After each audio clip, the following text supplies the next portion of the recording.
The desert wind carried the metallic taste of blood and diesel fuel across the abandoned compound. Major Elena Volkov lay motionless among the wreckage of 3 burned-out vehicles, her body half buried under twisted metal and shattered glass. The ambush had lasted less than 4 minutes. Her entire convoy, 12 soldiers, 2 interpreters, and a combat medic, had been wiped out in a coordinated strike so precise it could only have been orchestrated by someone with intimate knowledge of their route. Someone on the inside. Through the narrow slit of her swollen eyelids, Elena watched the militants move through the carnage like vultures, stripping bodies of weapons, ammunition, and identification. They were speaking Pashto, but their movements were too disciplined, too methodical for a ragtag insurgent cell. These were trained soldiers operating under a unified command structure. The one who appeared to be leading them wore no insignia, but the way the others deferred to him marked him as someone significant. He paused at each body, checking pulses with clinical efficiency, then moving on. When he reached the vehicle pinning Elena's legs, he crouched down and stared directly at her face. "Before we jump back in, tell us where you're tuning in from, and if this story touches you, make sure you're subscribed, because tomorrow, I've saved something extra special for you." Elena had been trained for this exact scenario at Fort Bragg's survival, evasion, resistance, and escape school. She'd learned to slow her breathing, to let her pupils dilate and remain fixed, to embrace the absolute stillness that separated the living from the dead. The commander's face was inches from hers now. She could smell the tobacco on his breath, see the fine scar running from his left eye to his jawline. He reached out with 2 fingers and pressed them against her carotid artery. Elena had anticipated this. She'd used a technique taught to her by a Ukrainian instructor, a combination of mental focus and physiological control that reduced her heart rate to barely 30 beats per minute, making her pulse almost undetectable under stress conditions. After what felt like an eternity, the commander stood up and barked an order to his men. They began to withdraw, leaving the bodies where they fell. Standard protocol for making a statement, letting coalition forces find the massacre would spread fear and demonstrate their reach. Elena remained motionless for another 20 minutes after the last vehicle disappeared over the ridge, listening to the silence punctuated only by the creaking of cooling metal and the distant cry of a desert hawk. When she finally attempted to move, the pain nearly dragged her back into unconsciousness. Her left leg was crushed below the knee, pinned between the chassis and a boulder. 3 ribs were broken, possibly more. Her left shoulder had been dislocated by the initial explosion blast. But none of that mattered now. What mattered was that she was alive, and somewhere in these mountains was a command structure that had just made a fatal mistake. They'd left a witness. Using a piece of shrapnel as a lever, Elena began the agonizing process of freeing herself. It took her 45 minutes to shift enough debris to pull her mangled leg free. The combat tourniquet she applied probably saved her life, though the pain was so intense she vomited twice before getting it secured. She fashioned a splint from pieces of a rifle stock and strips torn from a dead soldier's uniform. Each movement was calculated, methodical, drawing on years of training that had prepared her for exactly this kind of nightmare scenario. As dusk began to paint the mountains in shades of purple and gold, Elena retrieved what supplies she could from the wreckage, a half-full canteen, a tactical knife, a broken radio, and most importantly, a blood-stained map she pulled from the inside pocket of Lieutenant Morrison's vest. Morrison had been their intelligence liaison, and according to the briefing she'd barely glanced at during the morning's rush, he'd been tracking something significant. The map was marked with coordinates, notation symbols she recognized from Signal's intelligence reports, and a name circled in red ink: Operation Crossfire Base, Commander Summit, 72 hours. Elena's mind, even clouded with pain and trauma, immediately understood the significance. A commander's summit meant multiple high-value targets in one location. If she could determine where and when this meeting was taking place, she could provide intelligence that might turn the tide of an entire campaign. But there was a problem: her radio was destroyed, her leg was barely functional, and she was at least 40 kilometers from the nearest coalition outpost through terrain controlled entirely by enemy forces. The logical choice was to hide, wait for a rescue patrol, and hope they arrived before she died of infection or exposure. But Elena Volkov had not earned her rank and reputation by making logical choices. She'd earned it by making impossible ones. As the first stars began to appear in the darkening sky, she began dragging herself north, toward the mountains, toward the enemy, toward a reckoning that would either make her a legend or add her name to the list of casualties from a war that had already taken too much. The first night was the hardest. Every meter Elena dragged herself forward felt like kilometers, and the cold that descended with the darkness turned her sweat-soaked uniform into a sheet of ice against her skin. She'd served in Afghanistan for 18 months, but nothing had prepared her for the vulnerability of being alone in hostile territory with a shattered body and a mission that existed only in her own stubborn refusal to die without purpose. By the time the sun rose on the second day, she'd covered maybe 3 kilometers. Her hands were raw and bleeding from pulling herself across rocks and sand. The tourniquet on her leg needed to be loosened periodically to prevent tissue death, and each time she did so, the agony that flooded back made her vision swim with red and black spots. But she'd also found a shepherd's trail, barely more than a goat path really, that wound up into the foothills. More importantly, she'd spotted vehicle tracks, recent ones, heading in the same direction. Elena knew the basics of tracking from her time training with British SAS units in Hereford. These weren't civilian vehicles. The tread patterns were consistent with Soviet-era military trucks, probably Ural 4320s, which meant organized militia with significant resources. She followed the tracks, moving only during the hours just after dawn and before dusk, spending the brutal midday heat hidden under rocky overhangs or in the sparse shade of dead trees. On the third day, she heard them before she saw them, voices carrying across the canyon, men laughing and talking in that casual way soldiers do when they feel safe in their own territory. Elena crawled to the edge of a ridge and looked down into a small valley where 4 trucks were parked beside a stone building that looked like it had once been a medical clinic. Guards were posted, but they were relaxed, smoking cigarettes and passing around a thermos. This wasn't the main base. The operation Morrison's map indicated would require far more security, but it was clearly a waypoint or supply depot. As she watched, a door opened and a woman emerged carrying a basket of bread. Elena's heart rate quickened. A woman meant this location had some civilian presence or cover, which complicated things but also presented an opportunity. The woman was middle-aged, wearing traditional dress, and moved with the weary efficiency of someone performing a task they'd done 1,000 times. When she disappeared back inside, Elena began to formulate a plan that was probably going to get her killed but was the only option available.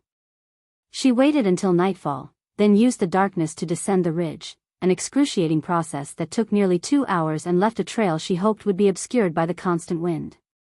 The guards had retreated to the building, probably seeking warmth around a fire. Elena could see the orange glow through gaps in the shuttered windows. She circled around to the back of the compound where the trucks were parked, moving in a combat crawl that made her damaged legs scream with every pull forward. What she needed was information and, if possible, medical supplies. What she found was something far more valuable. One of the trucks had a radio antenna, a mobile communications unit. She pulled herself up using the truck's running board, nearly blacking out from the effort, and peered into the cab. The radio was there, older model but functional. Beside it was a folding table with papers weighted down by a cup of cold tea. In the darkness, she couldn't read everything, but she could see maps, and she could see more of those same symbols Morrison had marked on his map. Elena was about to retreat when she heard footsteps. A guard was approaching, probably doing a perimeter check. There was nowhere to hide, no way to fight with her injuries. So she did the only thing she could. She rolled under the truck and lay perfectly still in the oil-stained dirt, her knife gripped in her right hand, waiting. The guard walked past, boots passing within inches of her face. He stopped at the truck's tailgate, and she heard the click of a lighter, smelled cigarette smoke. He stood there for what felt like an eternity, so close she could hear him humming tunelessly under his breath. Then his radio crackled, someone calling him back inside. He dropped his cigarette, crushed it under his heel, and walked away. Elena waited another 10 minutes before pulling herself back out. She couldn't take the papers without alerting them to an intrusion, but she had something almost as valuable: she'd seen them. She'd memorized what she could in those brief seconds.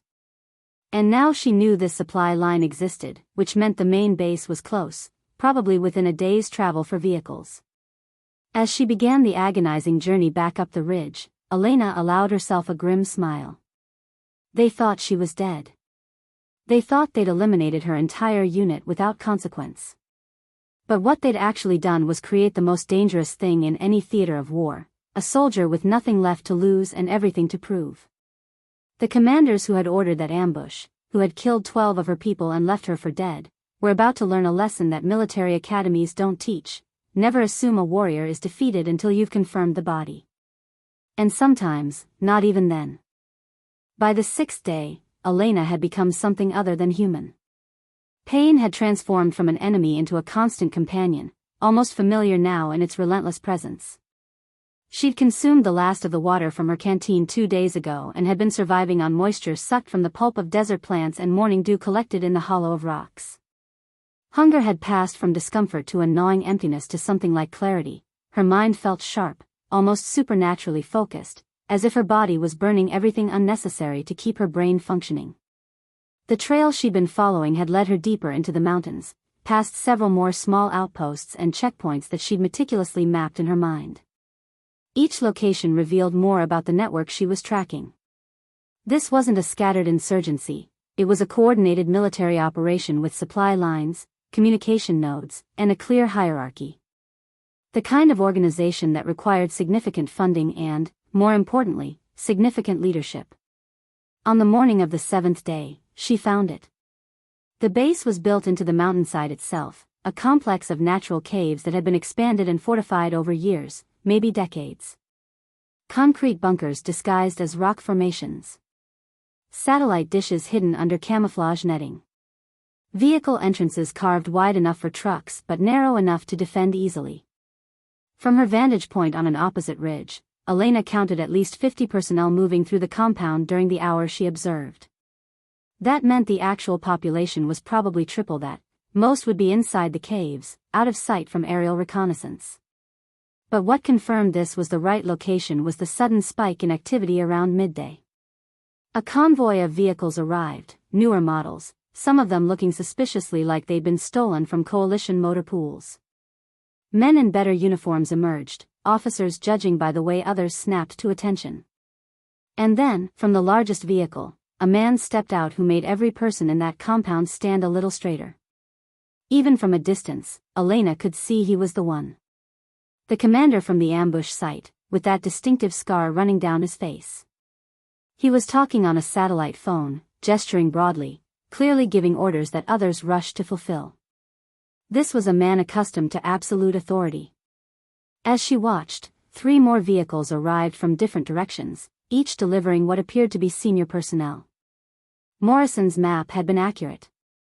The commander's summit was happening, and it was happening now. Elena assessed her situation with the cold logic of someone who had already accepted they were operating on borrowed time. She had no weapons except a knife and a piece of shrapnel. She was injured, dehydrated, starving, and at least 30 pounds lighter than when the ambush had happened. She was one person against a fortified military base housing at least 150 enemy combatants. Any rational tactical analysis would conclude her chances of success were essentially zero. She smiled at that thought. 0 wasn't nothing. 0 still meant a chance. As the sun began its descent, painting the mountains in shades of amber and blood red, Elena began the final descent toward the base. She moved with the patience of a predator, using every piece of cover, every shadow, every distraction. The pain in her leg had evolved into a constant throb that she'd learned to compartmentalize, pushing it into a corner of her consciousness where it couldn't interfere with what needed to be done. She reached the outer perimeter just after full darkness fell. The security was tighter here, motion sensors that she spotted by the faint IR glow, guard posts with overlapping fields of fire, and regular patrols with dogs.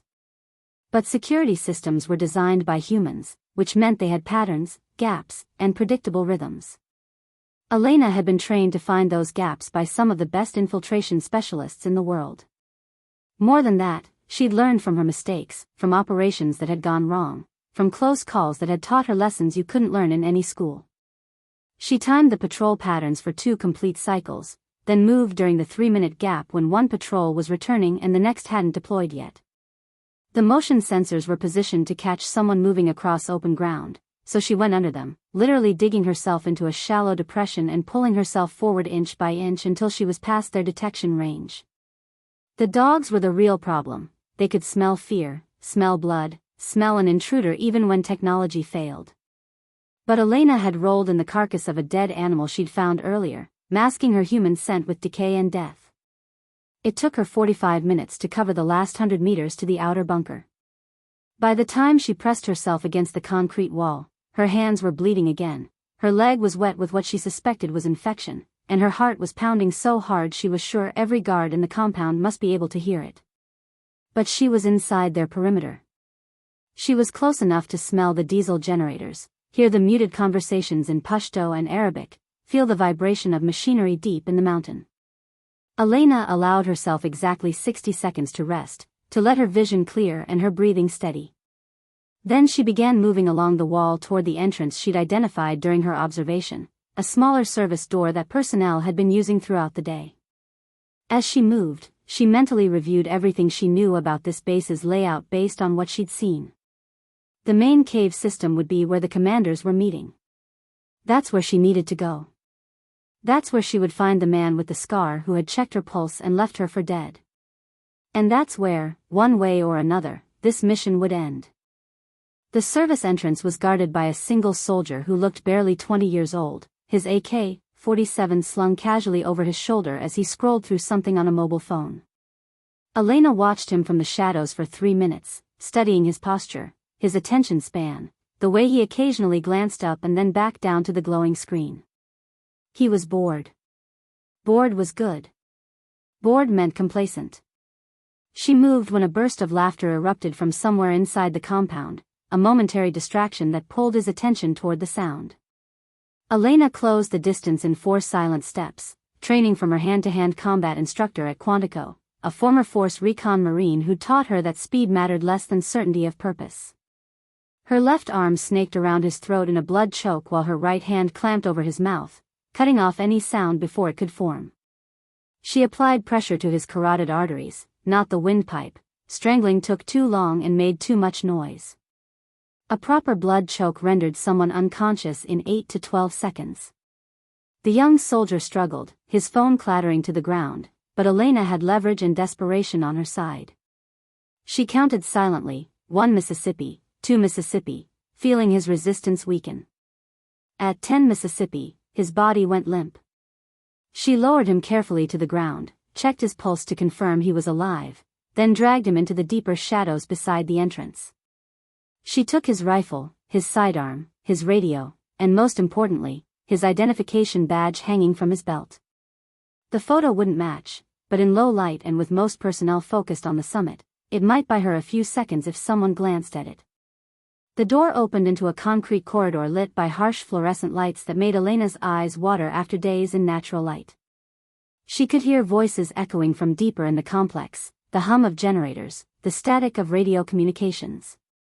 The smell was distinct: diesel fuel, gun oil, unwashed bodies, and something else, something like fear masked by bravado.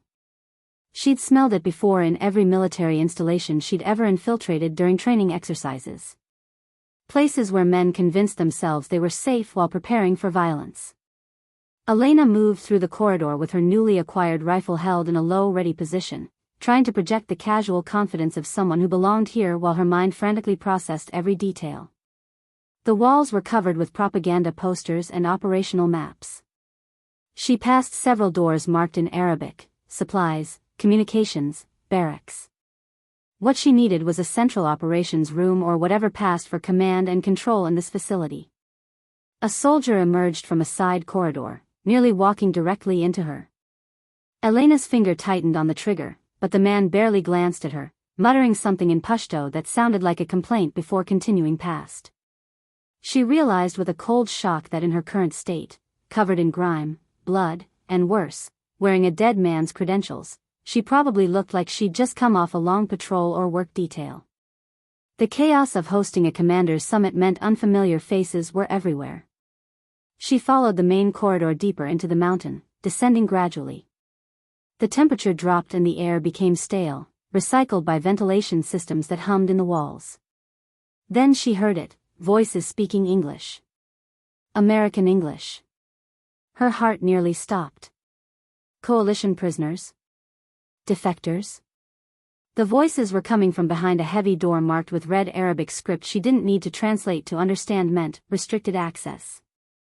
Elena approached carefully, pressing her ear against the cold metal. The voices were clearer now, two men arguing about tactical approaches, discussing coalition patrol patterns, mentioning base names she recognized. These weren't prisoners. These were traitors. American military personnel feeding intelligence directly to the enemy. The betrayal hit her like a physical blow, even though she'd suspected for months that someone was compromising their operations. Hearing the confirmation, hearing American voices casually discussing the best ways to kill American soldiers, made something dark and cold settle in her chest. Preparing and narrating this story took us a lot of time, so if you are enjoying it, subscribe to our channel, it means a lot to us. Now back to the story. She marked the location mentally and kept moving. The traitors could wait. Right now, she needed to locate the summit meeting and assess the situation.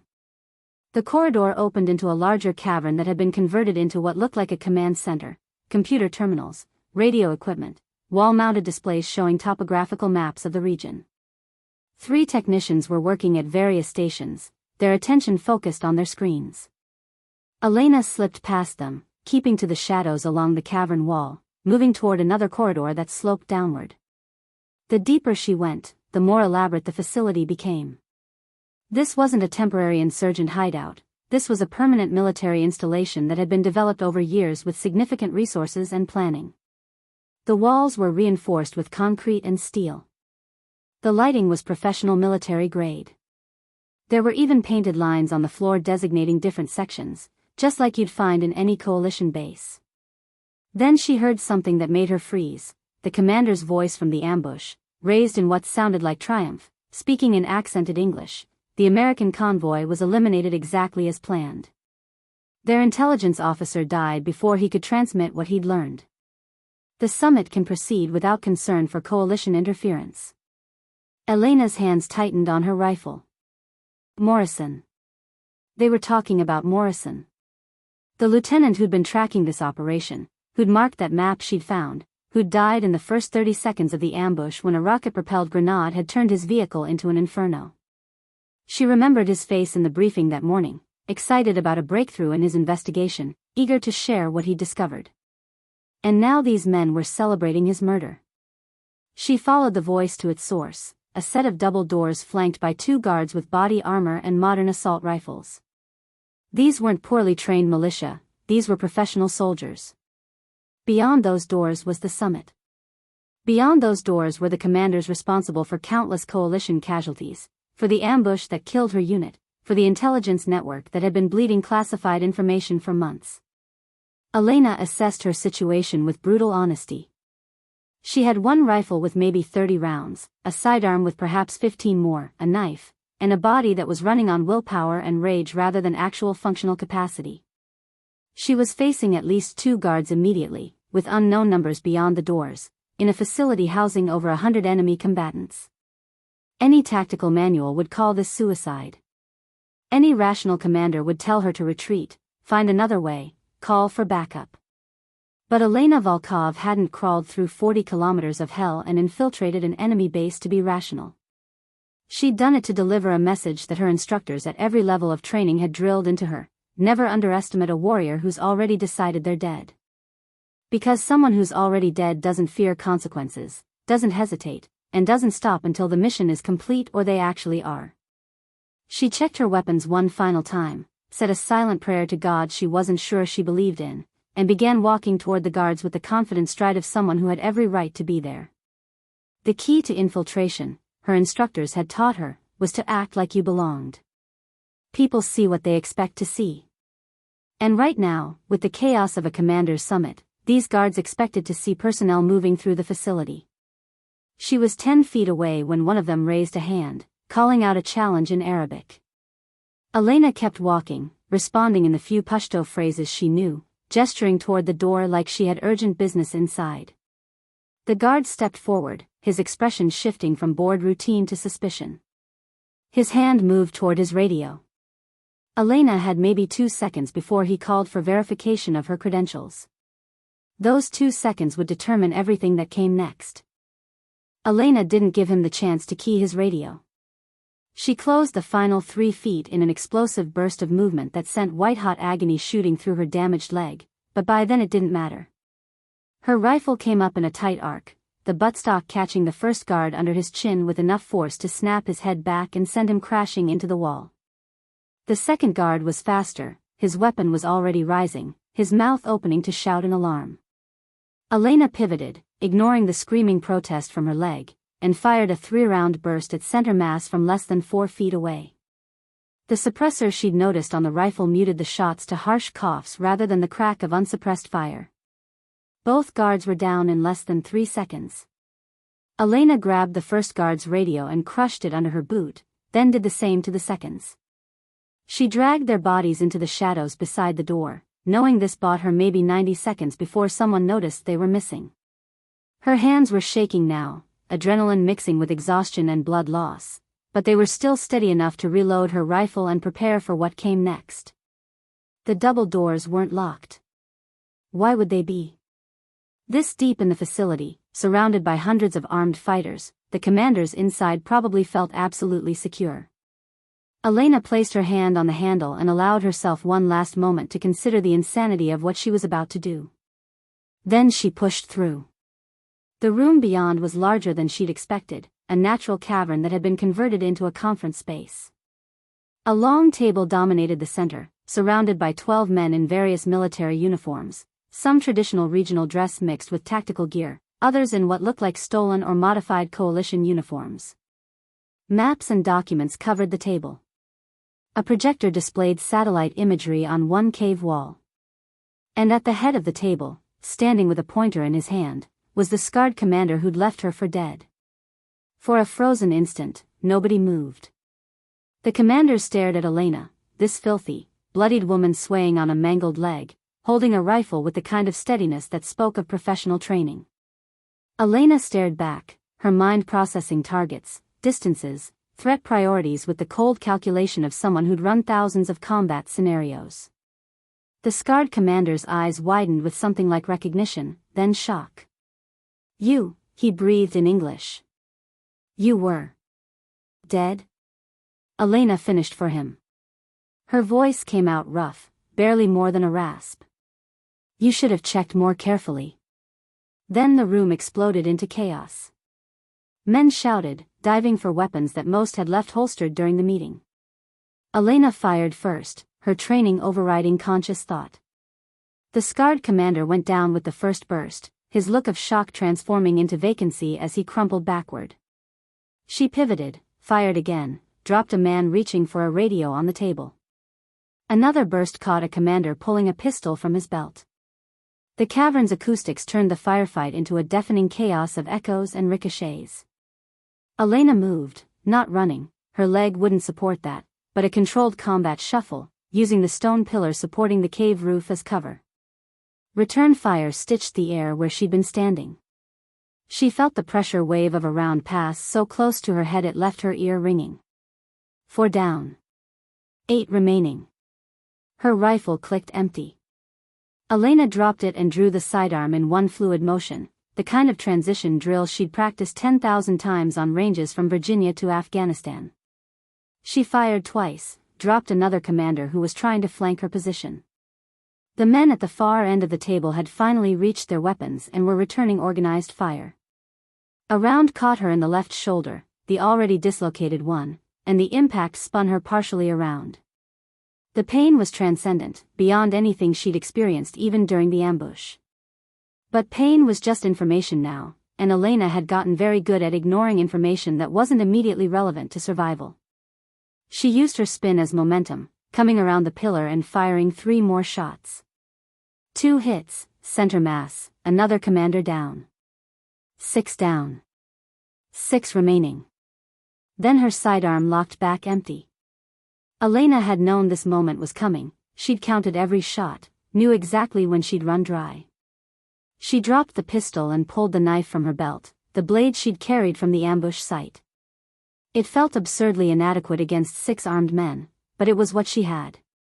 One of the remaining commanders, an older man with a gray beard, shouted something in Arabic, and suddenly they stopped shooting.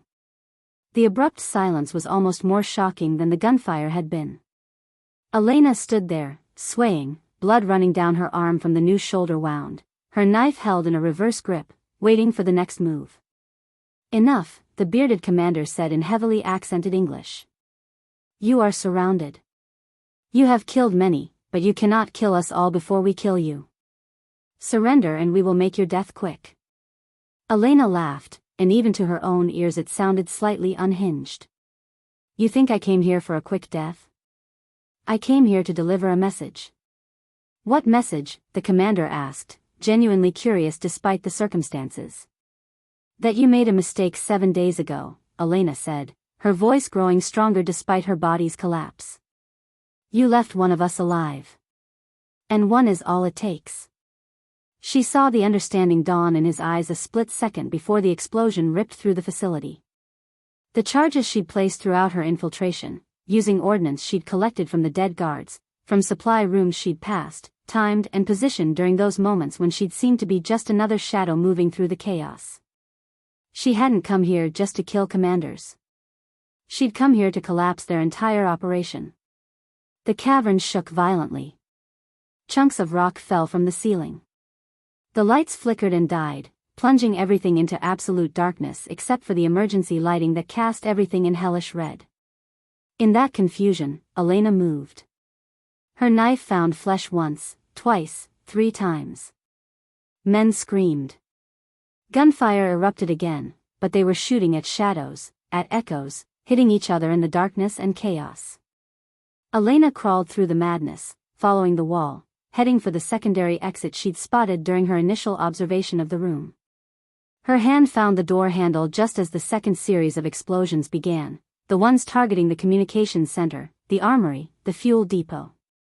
She'd planned this like a symphony of destruction, each charge timed to create maximum chaos and prevent any organized response.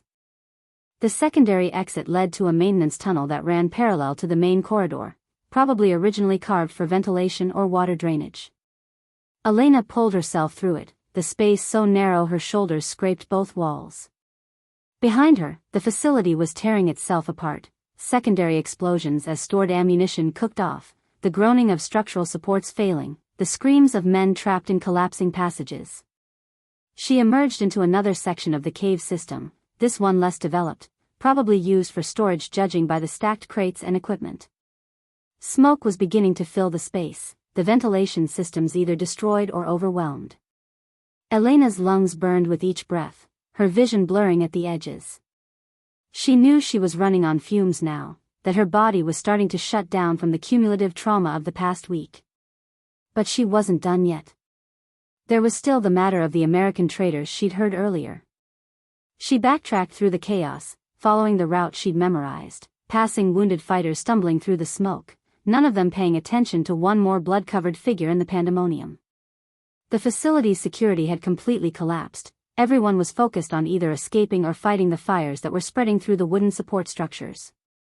She found the restricted door again, now hanging open, and stumbled through into what had been a comfortable office space, a surreal oasis of American military amenities in the heart of an enemy base. 2 men were frantically destroying documents, feeding papers into a small incinerator. They looked up as Elena entered, their faces going pale. "Jesus Christ," one of them breathed. He was Army, judging by what remained of his uniform. Captain's bars. Mid-30s, soft in a way that spoke of desk duty rather than combat operations. "What the hell happened to you?" "I died 7 days ago," Elena said, leveling the rifle she'd picked up from a dead fighter in the tunnel. "In an ambush that you two probably helped plan. My entire unit died. But I came back to return the favor." The second man, Air Force, Majors Oak Leaves, raised his hands slowly. "Look, you don't understand the situation here. This is bigger than—" "I understand perfectly," Elena interrupted. Her voice was flat, empty of everything except a cold certainty.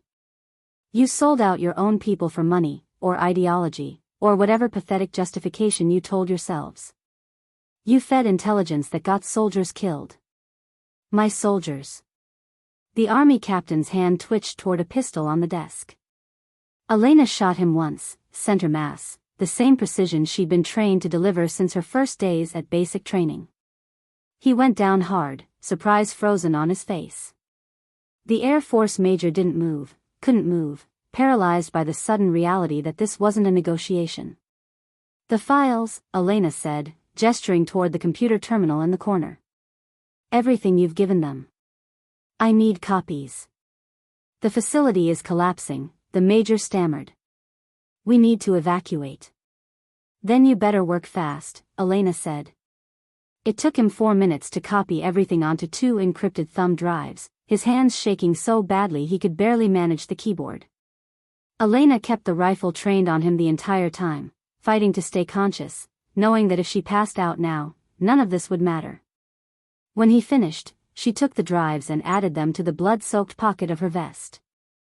What now? The major asked, his voice barely above a whisper.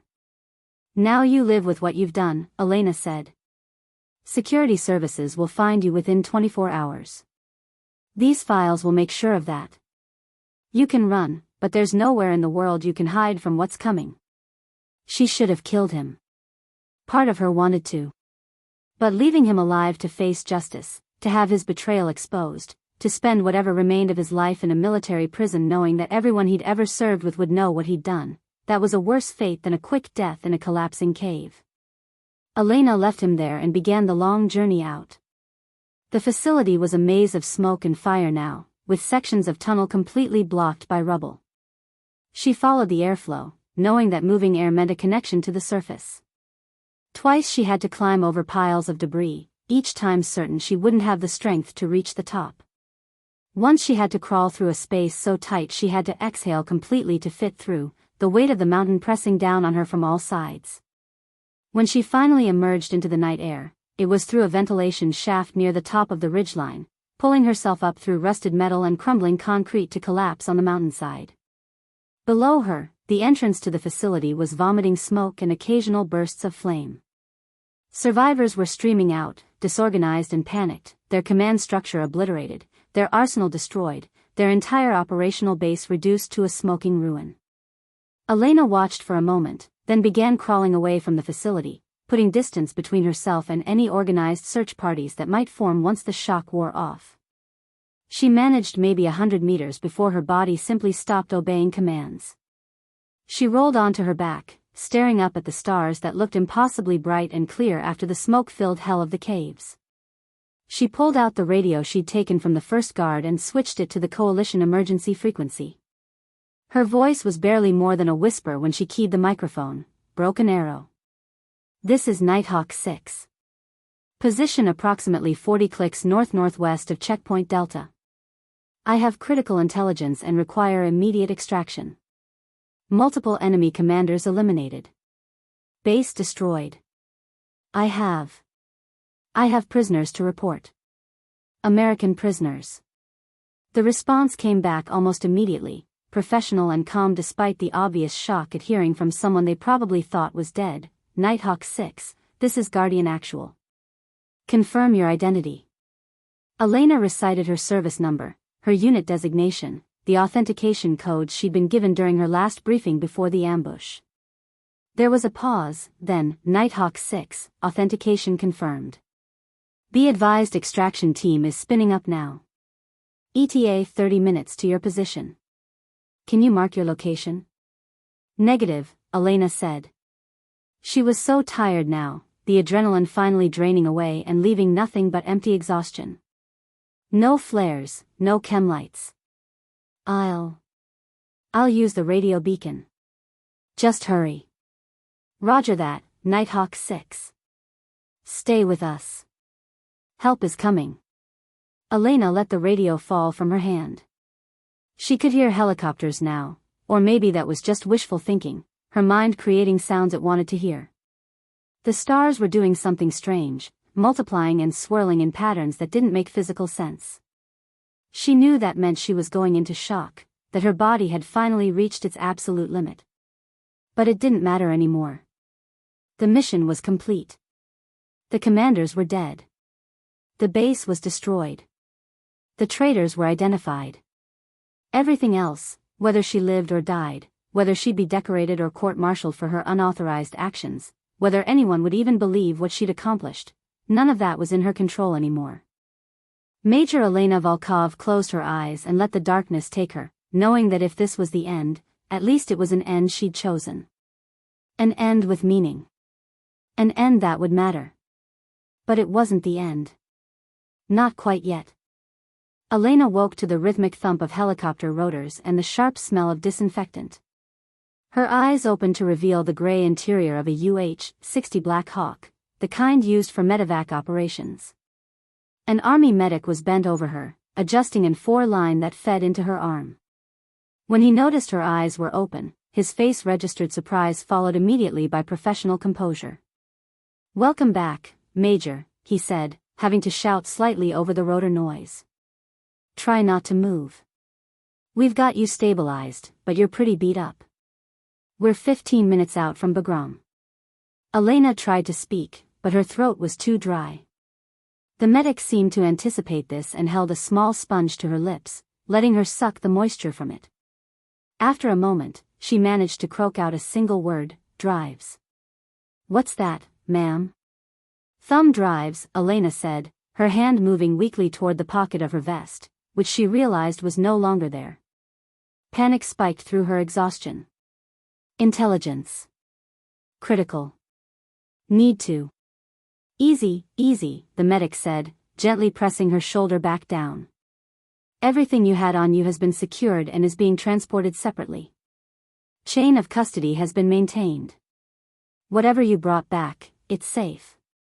Elena let herself relax slightly, though the movement sent fresh waves of pain radiating from what felt like every part of her body. Now that she was more aware, she could feel the extent of her injuries, her left leg immobilized in some kind of field splint, her shoulder wrapped and braced, bandages covering what she suspected were dozens of lacerations and contusions. An oxygen mask rested loosely around her neck, ready to be deployed if her breathing became labored. "How bad?" she asked.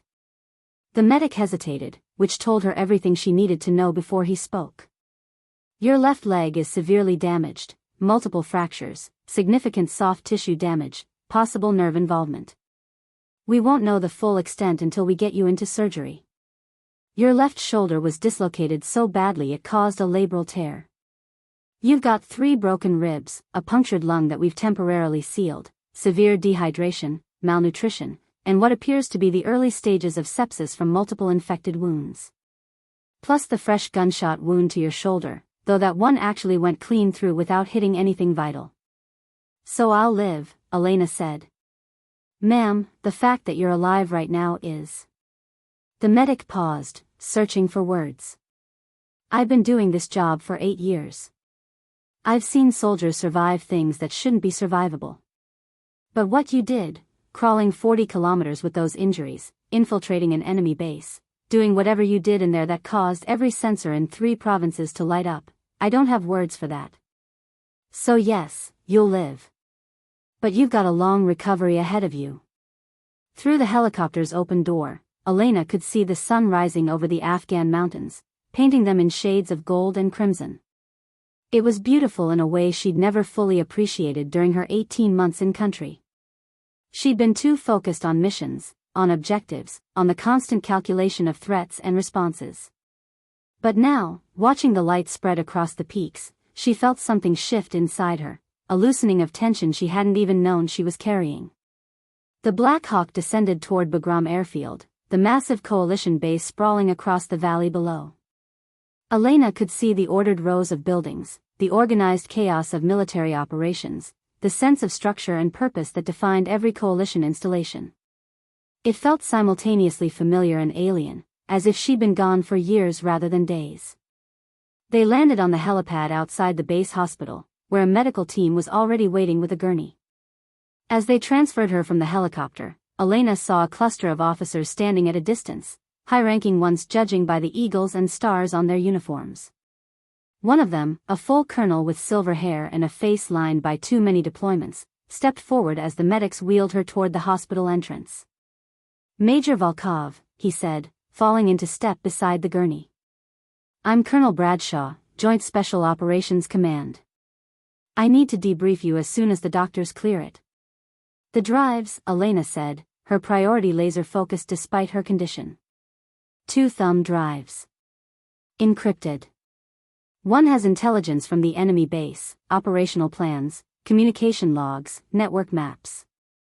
The other has evidence of coalition personnel providing intelligence to enemy forces. American personnel. Need to verify chain of custody, need to. Major, Bradshaw interrupted gently but firmly. The drives are already in the hands of counterintelligence. They're being processed as we speak. Right now, your only job is to let these doctors put you back together. The debriefing can wait a few hours. No, Elena said, with as much force as she could muster. The traitors. Air Force Major and Army Captain. They were destroying documents when I found them. The captain is dead. The major is still in the cave system or escaped with the survivors. He knows we have the files. He'll run. Bradshaw's expression hardened. Did you get names? Faces? Anything we can use to identify them? Better, Elena said. Got their voices on audio files. Got their network access logs. Got everything they gave the enemy for the last 8 months. It's all on the drive. But you need to move fast. He had at least 4 hours head start from when I called for extraction. The colonel pulled out his radio and barked a series of orders as they wheeled Elena into the hospital. She caught fragments of it: full security alert, detain all personnel attempting to leave base, counterintelligence to establish checkpoint protocols. Then the automatic doors closed behind them and she was in the familiar environment of a military hospital, all white walls and fluorescent lights and the smell of antiseptic covering the underlying scent of blood and fear. They took her directly to surgery, not even bothering with triage since her condition was already assessed and her priority status was clear. The anesthesiologist was a kind-faced woman who introduced herself as Captain Martinez and explained that they'd be putting her under general anesthesia for what would likely be a 6 to 8 hour surgery to repair the most critical damage. Will I keep the leg? Elena asked, the question she'd been avoiding since she'd first looked down at the mangled limbs 7 days ago. Captain Martinez didn't sugarcoat it. The orthopedic surgeon will make that determination once he's inside and can assess the bone and tissue damage. But Major, I want you to know that regardless of the outcome, you'll receive the best care available. We'll get you through this. Elena nodded, accepting the reality of it. She'd known since the ambush that keeping the leg was a long shot. If losing it was the price for completing the mission, for avenging her unit, for stopping the traitors who'd sold out their own people, it was a price she'd pay without hesitation. As the anesthesia began to pull her under, her last conscious thought was of her unit, the 12 soldiers who'd died in that ambush. Morrison with his enthusiasm for intelligence work. Sergeant Hicks who'd shown her photos of his newborn daughter that morning. Private Shen who'd been just 3 weeks from going home. All of them gone in 4 minutes of violence orchestrated by traitors wearing the same uniform she wore. But she'd made it right. Or as right as anything could be made in a war that had already taken too much from too many. As consciousness faded, Elena felt something like peace settle over her, not happiness, not satisfaction exactly, but the quiet certainty that she'd done what needed to be done, paid what needed to be paid, and that whatever came next, she could face it knowing she hadn't failed the people who depended on her. When Elena woke again, it was to a different kind of pain, the deep, throbbing ache of surgical trauma rather than the sharp agony of untreated injuries. She was in a hospital room, private by military standards, with monitoring equipment beeping softly beside her bed. Afternoon light filtered through window blinds, suggesting she'd been under for most of the day. Her left leg was there.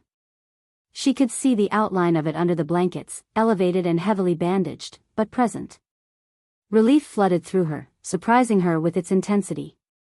She'd convinced herself she could accept amputation, but apparently some part of her had been desperately hoping it wouldn't come to that. You're awake.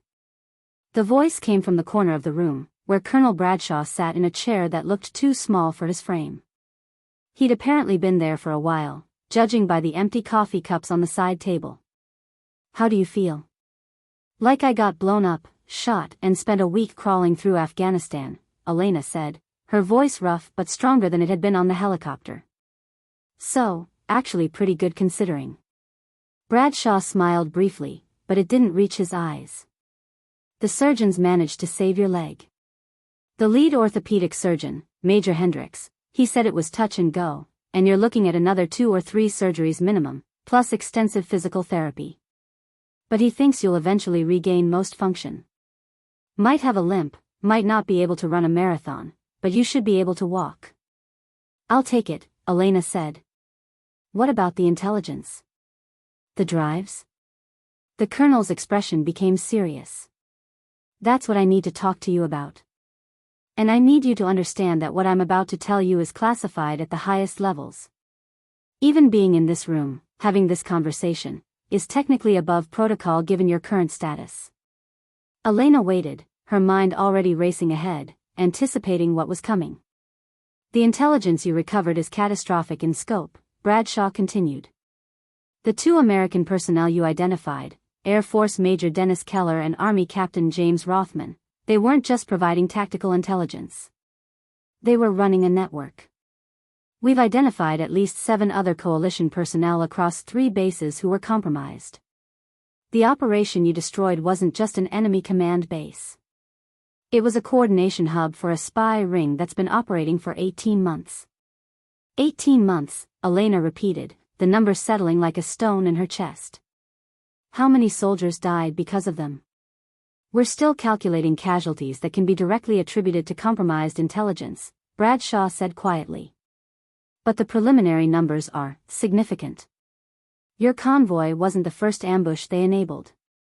Just the most recent. Elena felt rage building in her chest, but she forced it down. Rage wouldn't help now. Tell me you caught them.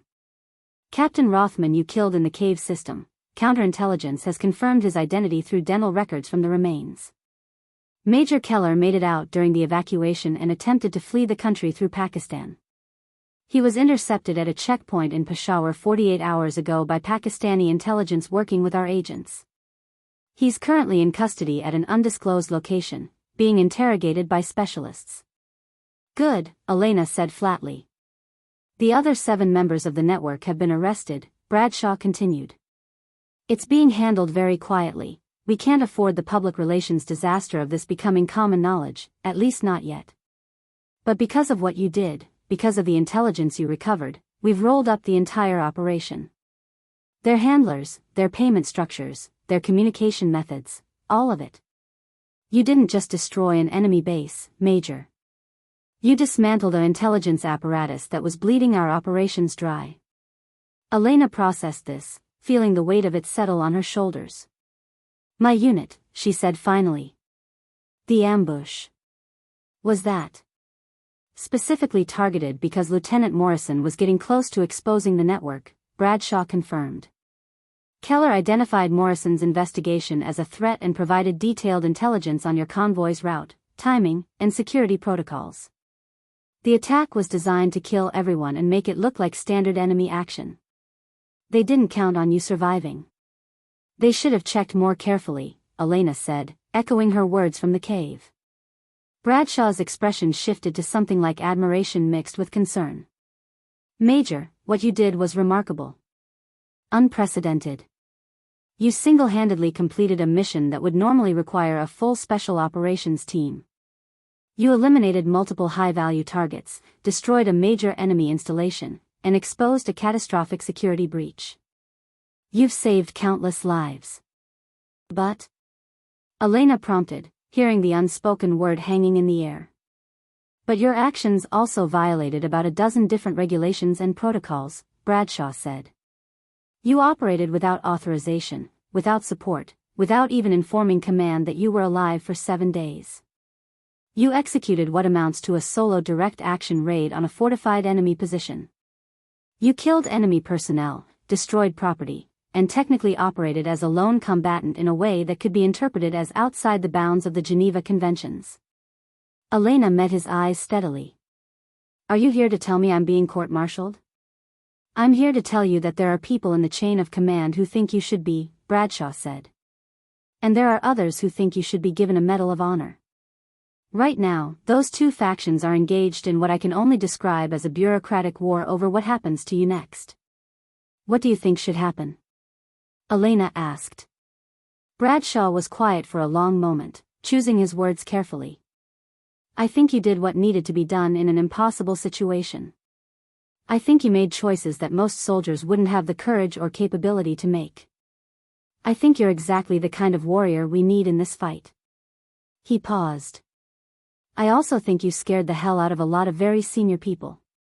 Because if one major can do what you did, operating completely independently, achieving objectives that we thought required vast resources and support, what does that say about our entire operational doctrine? It says maybe we're fighting this war wrong, Elena said quietly. Maybe, Bradshaw agreed. Or maybe you're just exceptional. Either way, you've created a problem for the people who prefer their war to be orderly and predictable. So here's how this is going to play out. Officially, you survived the ambush in critical condition and were rescued after 7 days by a coalition patrol. During that time, you gathered intelligence through observation and recovered documents from the ambush site. A separate special operations team, acting on intelligence you provided, conducted the raid that destroyed the enemy base and eliminated the commanders. You're giving credit to a team that doesn't exist, Elena said. I'm giving credit in a way that allows the system to process what happened without breaking, Bradshaw corrected. The real story stays classified. You get medical care, a medical discharge with full honors and benefits once you've recovered, and enough decorations to cover the fact that we can't give you the ones you actually earned. The intelligence community gets to quietly deal with their security breach. And the war goes on. Elena considered this, turning it over in her mind. Part of her, the part that had crawled through hell for a week, wanted recognition for what she'd accomplished. Wanted her unit to be avenged publicly. Wanted the traitors to face very public consequences. But another part of her, the part that understood how institutions worked, knew that Bradshaw was probably offering the best outcome she could reasonably expect. What about Morrison and the others? She asked. My unit. Do they get listed as killed in action by enemy forces, with no mention that they were betrayed by their own? The families will be told the truth, Bradshaw said. Privately. They'll know that their loved ones died because of a security breach that has now been addressed. They'll know that justice has been served. But publicly, yes, they'll be honored as casualties of war. That's not enough, Elena said, though she knew even as she said it that it would have to be. No, Bradshaw agreed. It's not. But it's what we can do within the constraints of operational security and international law. Sometimes that has to be enough. Elena closed her eyes, feeling the weight of exhaustion settling over her again. The pain medication was starting to pull her back towards sleep, but she had one more question. The families. Can I talk to them? When I'm recovered? If you want to, Bradshaw said. Though I'll warn you, that's not going to be an easy conversation. None of this has been easy, Elena pointed out. Might as well continue the trend. Bradshaw stood, preparing to leave. You'll have guards outside your room for the next few weeks, officially for your protection, unofficially to make sure you don't talk to anyone you're not supposed to.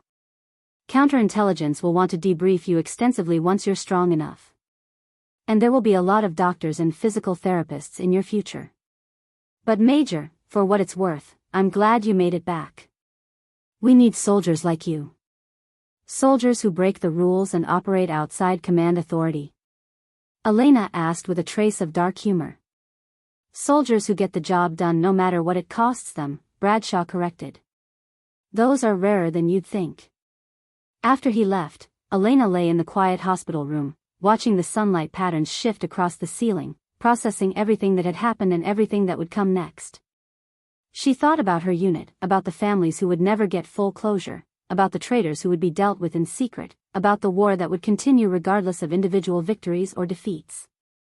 But mostly she thought about the moment in the cave when she'd pulled the trigger and dropped the scarred commander, the man who'd checked her pulse and left her for dead. She'd looked into his eyes as he fell and seen the recognition there, not just of her as a survivor, but of the fundamental miscalculation he'd made. You could never really kill someone who refused to die. You could wound them, break them, pushed them to the absolute edge of human endurance.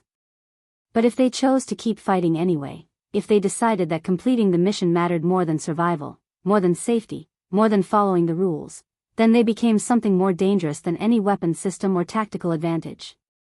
They became an idea that couldn't be killed with bullets or bombs. Elena Volkov had become that idea. And now she had to figure out how to live with it. 3 months passed. Elena spent them in a blur of surgeries, physical therapy sessions that left her shaking with exhaustion, and debriefings with various intelligence agencies that asked the same questions in slightly different ways, searching for inconsistencies in her story that they never found.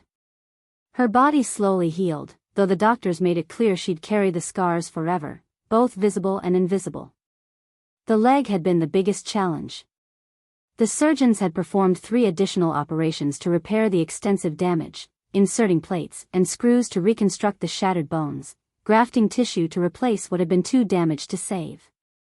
The physical therapists were ruthless in their determination to restore her mobility, pushing her through exercises that made her previous ordeal seem almost preferable by comparison.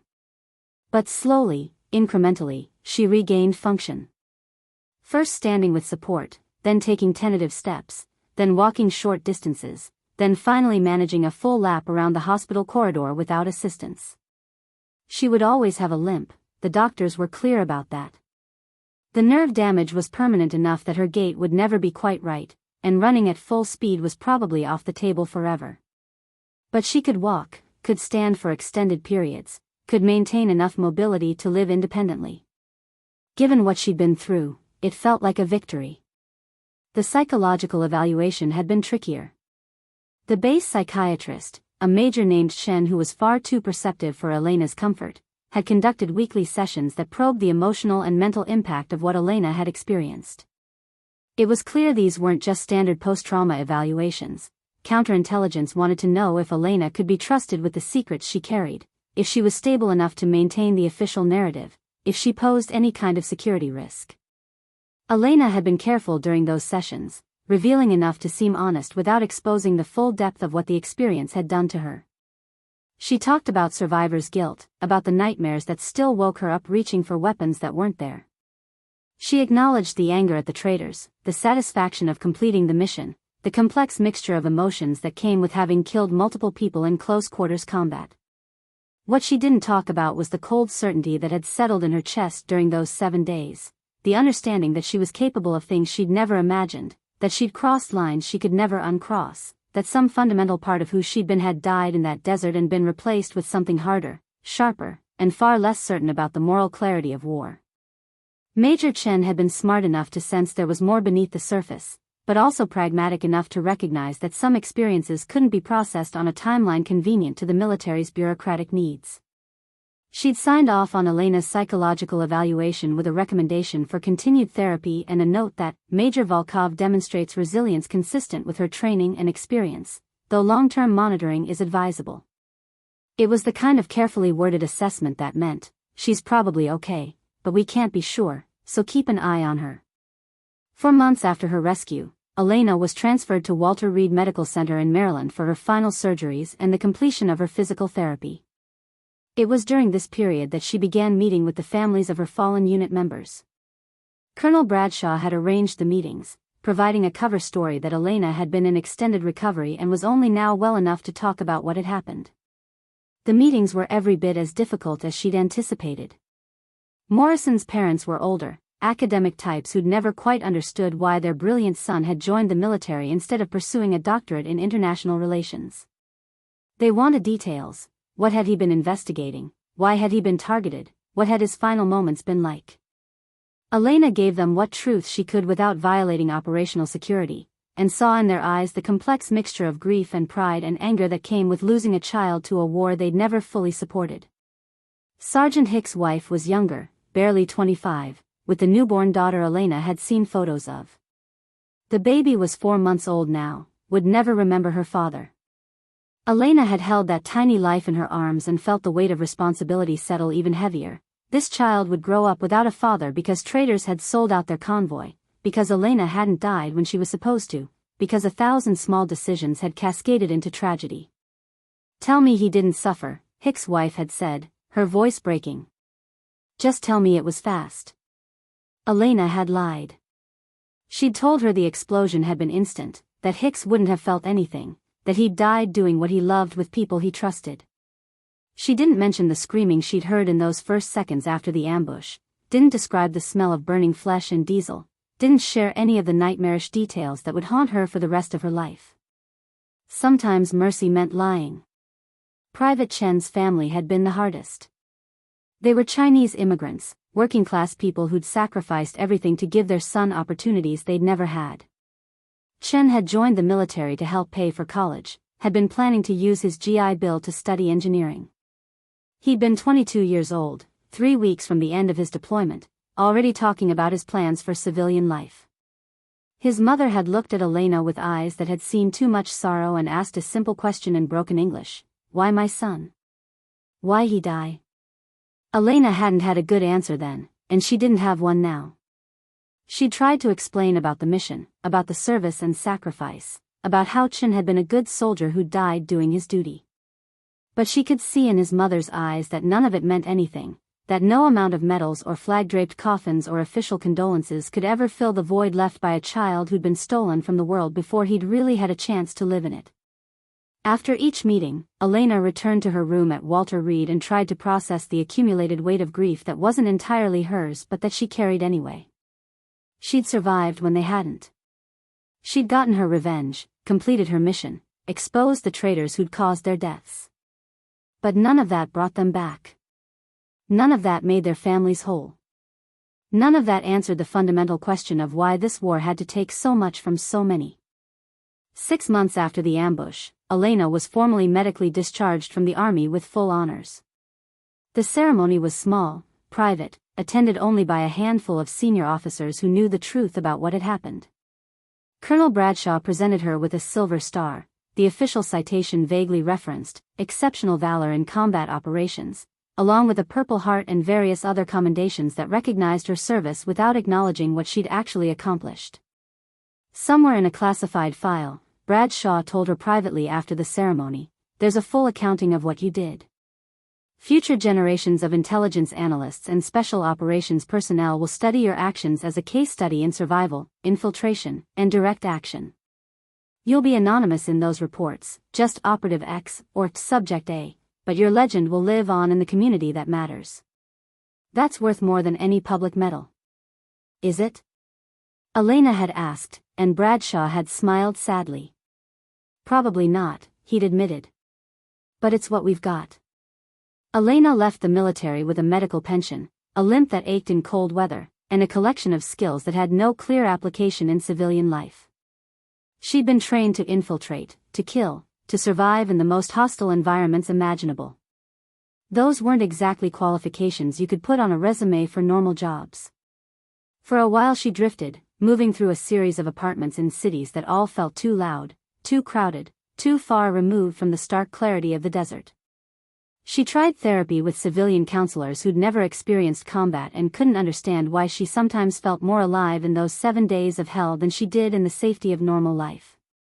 She attended veteran support groups where everyone shared their trauma like currency, competing to see whose experience had been worse, whose wounds ran deeper. But gradually, slowly, Elena found a path forward. She began consulting for private security firms that needed someone who understood how insurgent networks operated. She worked with counterintelligence training programs, teaching new analysts how to identify the patterns of betrayal and compromise. She spoke, anonymously, at military academies about survival, evasion, and the psychological aspects of operating alone in hostile territory. It wasn't the life she'd imagined when she'd first joined the military. But it was a life with purpose, with meaning, with the knowledge that she was using what she'd learned and what she'd survived to make others better prepared for the realities of modern warfare. And sometimes, late at night when the memories were particularly vivid, Elena would pull out the photographs she'd kept of her unit, official portraits from their deployment, candid shots from downtime at the base, images of people who'd trusted her to lead them and who'd paid the price for failures that weren't hers. She'd look at those faces and remind herself why she'd crawled through hell, why she'd infiltrated that base, why she'd pulled the trigger over and over until the mission was complete. Not for glory. Not for recognition. Not even really for revenge. But because someone had to. Because her unit deserved justice. Because traitors needed to be exposed.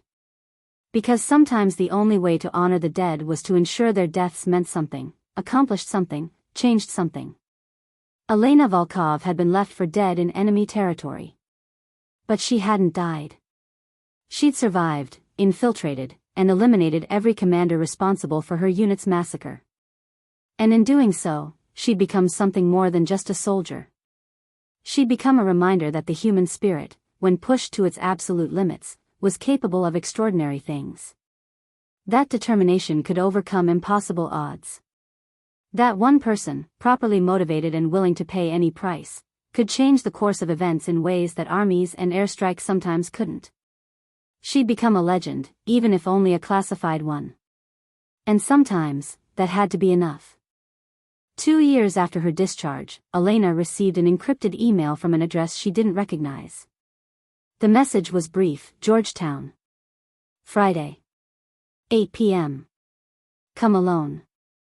Attached was a photograph of a specific bench in Dumbarton Oaks Park, a location she knew well from her time stationed at Fort Myer before her deployment. Every instinct told her this was either a trap or a test. But the encryption method used was one known only to certain elements of the intelligence community, and curiosity, mixed with the particular kind of recklessness that came from having already survived the worst, drove her to accept the meeting. She arrived 30 minutes early, scoping out the location from multiple angles, identifying exit routes and potential threats in a pattern of behavior that had become second nature. The park was quiet, the early autumn evening bringing a chill that made her bad leg ache. When she finally approached the designated bench, she found someone already sitting there, a woman in her 60s, dressed in an elegant coat, reading what appeared to be a novel. Major Volkov, the woman said without looking up from her book. Or should I say Ms. Volkov now? Please, sit. Elena sat, maintaining enough distance to react if necessary, her hand instinctively moving toward the concealed carry pistol she now wore habitually. You have me at a disadvantage. Margaret Thorne, the woman said, finally closing her book and turning to face Elena. Though that's not the name on any official documents. I work for an organization that doesn't technically exist, solving problems that officially aren't happening. CIA, Elena said flatly. Adjacent, Thorne corrected with a slight smile. We operate in the spaces between agencies, handling situations that require unusual approaches. I've been following your career with great interest, particularly the classified portions that most people will never know about. If this is a recruitment pitch, Elena began, but Thorne held up a hand. It's an opportunity, she said. You've spent 2 years consulting, training, existing in a kind of professional limbo where your real capabilities are underutilized because the official story of your survival doesn't match your actual accomplishments. You're bored. You're restless. And you're wondering if what you did in Afghanistan was a one-time thing or if it revealed something fundamental about who you are. Elena didn't respond, but she didn't need to. Thorne had clearly done her homework. We have situations, Thorne continued, that require someone with your particular skill set. Operations that are too sensitive for official military action, too complex for traditional intelligence gathering, too high risk for anyone who isn't comfortable operating completely alone in hostile environments. You've already proven you can do things that we train teams of elite operators to accomplish. Imagine what you could do with proper support, resources, and authorization. Authorization to do what? Elena asked. Whatever's necessary, Thorne said simply.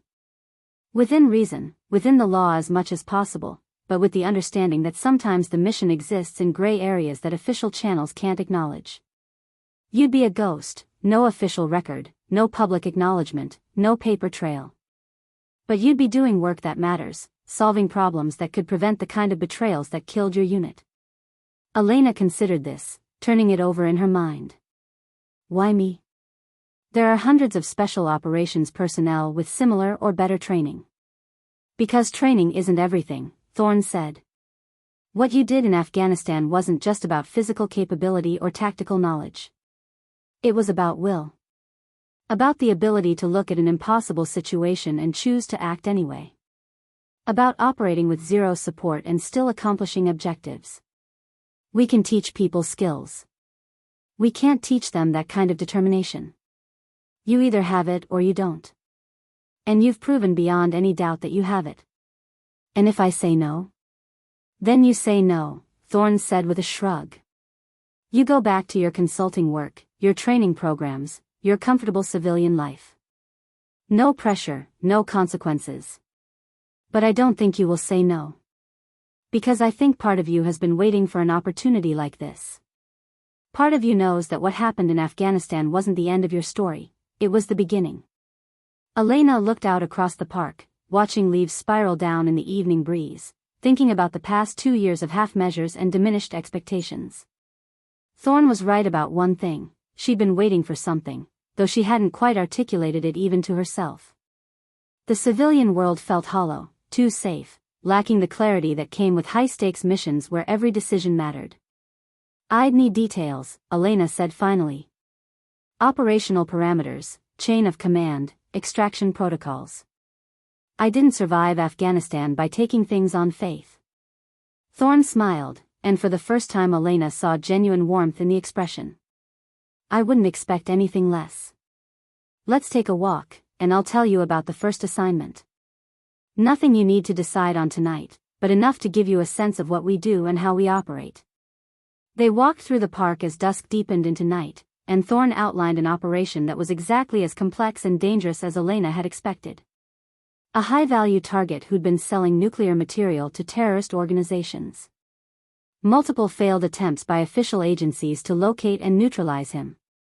A need for someone who could infiltrate his network, verify his location, and either capture or eliminate him depending on the circumstances. It's Yemen, Thorne said. So not exactly a vacation destination. And if anything goes wrong, we can't acknowledge you were there. You'd be completely on your own. Sounds familiar, Elena said drily. The difference is this time you'd have support from a distance, intelligence updates, logistics assistance, extraction contingencies. You wouldn't be operating in a complete void. But on the ground, it would still be just you. Can you do it? Elena thought about her unit, about Morrison and Hicks and Chen and all the others who'd died because someone had betrayed them. She thought about the families she'd met, the grief that could never be fully addressed. She thought about the commanders she'd killed in that cave, and the cold satisfaction she'd felt watching them fall. Yes, she said quietly. I can do it. Thorne stopped walking and turned to face her directly. Before you commit, I need you to understand something. The work we do, it changes people. You'll see things, do things, carry things that will make Afghanistan look straightforward by comparison. You'll operate in places where the rules are even more ambiguous, where the line between justice and vengeance gets very thin. Not everyone can handle that. Not everyone should handle that. I handled it once, Elena pointed out. You survived once, Thorne corrected. What I'm offering is a career of survival. Multiple operations, multiple impossible situations, multiple moments where you'll have to choose between completing the mission and maintaining some idealized version of who you think you should be. That's not the same as a one-time act of extraordinary courage. That's a lifestyle choice. Elena understood what Thorne was really asking. Could she become someone who did this professionally, repeatedly, without losing herself completely in the process? It was a fair question, one she'd asked herself many times over the past 2 years. The truth is, Elena said slowly, I think I lost some fundamental part of who I was during those 7 days. Or maybe I discovered who I actually am, and that person doesn't fit comfortably in normal society. Either way, I'm not going back to what I was before. So the question isn't whether this work will change me, it's whether I can use what I've already become for something that matters. Thorne nodded, as if this was the answer she'd been hoping for. Then welcome to the organization that doesn't exist, Ms. Volkov. We'll be in touch within 72 hours with detailed briefing materials for the Yemen operation. In the meantime, get your affairs in order. Once you're operational, your life becomes compartmentalized in ways that make normal relationships and routines difficult to maintain.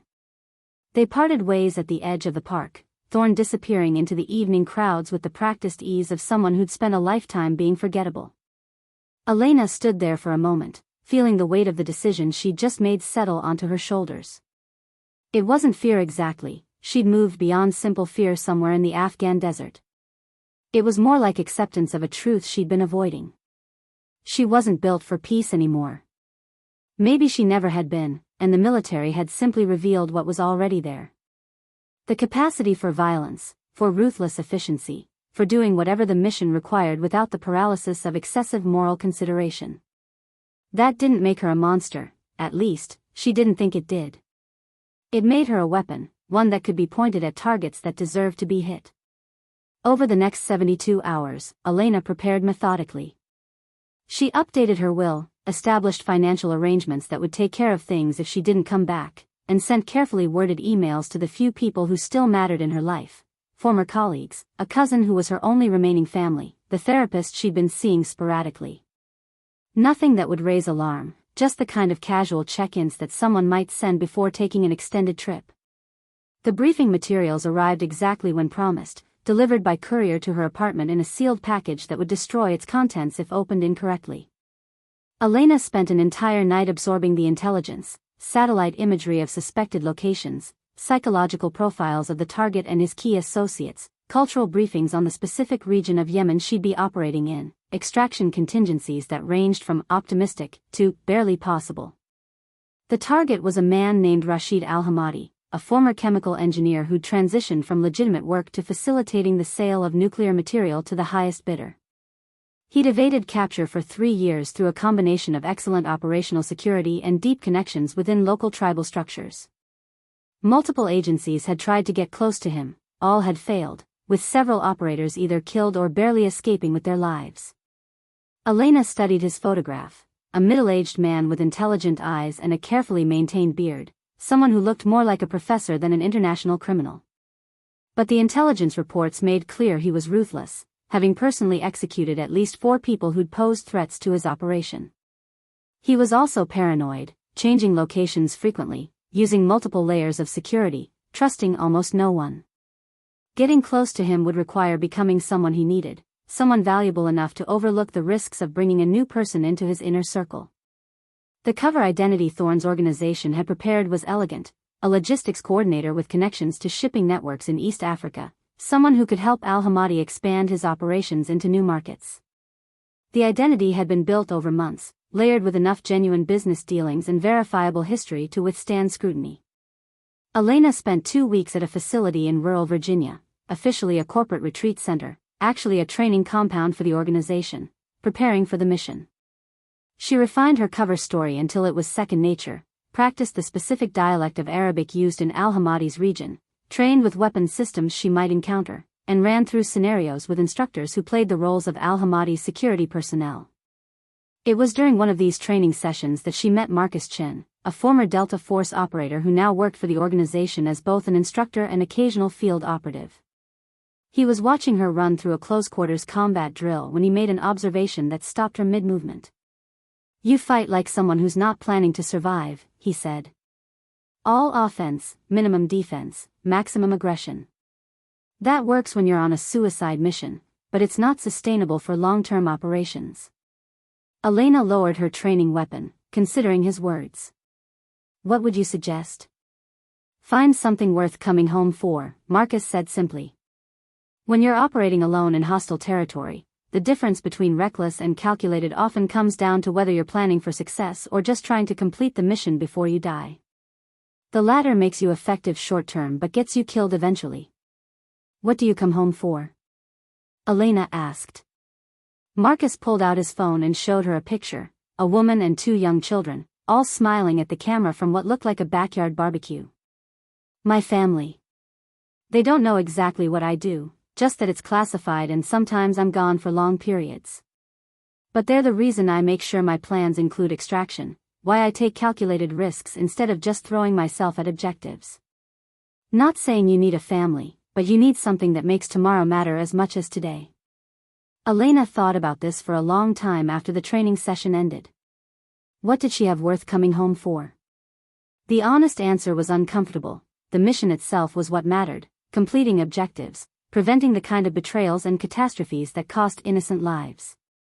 But Marcus was right that purely mission-focused thinking had an expiration date. Eventually, the law of averages caught up with everyone. She didn't have an answer by the time she deployed to Yemen 3 days later, flying commercial to Cairo, then taking a series of increasingly questionable transportation options to reach the border region where al-Hamadi operated. But she promised herself she'd think about it, that surviving this mission meant finding something beyond the next mission to care about. The insertion went smoothly, her cover identity held up at multiple checkpoints, her documentation passed inspection by border officials who'd seen enough bribes to recognize when papers were properly arranged. Within 48 hours, she'd made contact with an intermediary who claimed to have access to al-Hamadi's network, presenting herself as the logistics coordinator her cover identity claimed she was. The intermediary was skeptical but intrigued, especially when Elena demonstrated knowledge of shipping routes and customs procedures that could only come from genuine experience, details the organization had implanted in her cover through actual business transactions conducted over previous months. After 2 meetings and several encrypted communications, she received an invitation to meet someone more senior in the organization. The meeting location was a compound outside Sana'a, reached after a 3-hour drive through increasingly rugged terrain. Elena noted security positions, guard rotations, potential exit routes, all while maintaining the demeanor of someone focused on business rather than surveillance. She was searched thoroughly before being allowed inside. They found and confiscated the small pistol she'd carried openly, exactly as she'd expected, while missing the razor blades sewn into her belt and the ceramic knife hidden in a specially modified boot. The man she met wasn't al-Hamadi. He was too young, probably early 30s, and carried himself with the confidence of someone important but not quite at the top. He introduced himself as Khalid and spent 2 hours questioning her about logistics networks, customs protocols, and her supposed connections in East Africa. Elena answered with the mixture of confidence and caution that someone in her cover position would naturally display, offering enough information to seem valuable without revealing so much that she appeared desperate. "You understand," Khalid said eventually, "that the work we do requires absolute discretion. People who betray that discretion don't get second chances." "I understand," Elena said. "I'm not interested in problems, just in profit. You have materials that need to move quietly. I have networks that can make that happen. It's business, nothing more." Khalid studied her for a long moment, then nodded. "There may be opportunities for someone with your skills. But first, you'll need to demonstrate your capabilities on a smaller transaction. Prove you can deliver what you promise." Over the next 3 weeks, Elena did exactly that, facilitating a test shipment of conventional weapons through her supposed logistics network, actually arranged by Thorne's organization to validate her cover. The shipment moved smoothly from Yemen to Sudan, avoiding official scrutiny and arriving exactly when promised. It was enough to convince Khalid that she was legitimate. The invitation to meet al-Hamadi came on a Wednesday, delivered by encrypted message with less than 4 hours' notice. Elena was driven to a different location, this one deeper in territory controlled by tribes loyal to al-Hamadi's network. The security was significantly tighter, multiple checkpoints, electronic surveillance, guards with military-grade weapons and training. And finally, she was brought into a room where Rashid al-Hamadi sat behind a desk, reviewing documents with the focus of the engineer he'd once been. He looked up when she entered, and Elena saw the intelligence in his eyes that the photographs had hinted at. This was someone who'd survived through careful planning and constant vigilance, not luck or brutality alone. "Ms. Volkov," he said, pronouncing her cover name with only a slight accent. "Khalid speaks highly of your work. Tell me, what makes you think you can handle the kind of logistics challenges my business presents?" What followed was one of the most intense conversations of Elena's life, a verbal chess match where every answer had to be carefully calibrated, where showing too much knowledge would be as dangerous as showing too little. Al-Hamadi probed her background, her motivations, her capabilities, looking for inconsistencies or red flags that might indicate she was anything other than what she claimed. Elena used every technique she'd learned from years of military intelligence work, from her training with the organization, from the hard lessons of Afghanistan.